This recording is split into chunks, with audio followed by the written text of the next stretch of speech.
Čo sa týka majetkových pomerov, prežila Madáčovská rodina aj obdobia, keď mali veľa majetkov, aj keď horšie gazdovali, aj keď boli veľmi chudobní a museli dať svoje majetky napríklad do zálohy alebo isté majetky predať.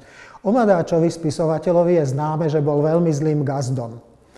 Nevenoval sa síce gazdovstvu, ale venoval sa svojim umeleckým záujmom. A to k tým patrilo nie len písanie, ale aj malovanie. Už ako študent sa snažil kresliť a zachovali sa celé skupiny jeho kresieb, ktoré robil ako povedzme študent v Pešti, kde si zakresloval rôzne scény zo svojho študentského života, ale sú aj kresby, ktoré sa týkajú priamo tohoto kaštieľa, napríklad kresba, na ktorej je pohľad do kuchyne, kde práve kuchárka a dámy okolo nej varia.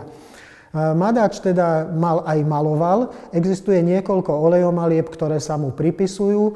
Na jednej z nich je napríklad namalovaná jeho budúca manželka. Namaloval údajne aj obraz svojho brata, ktorý sa zachoval v tunajšom kostole.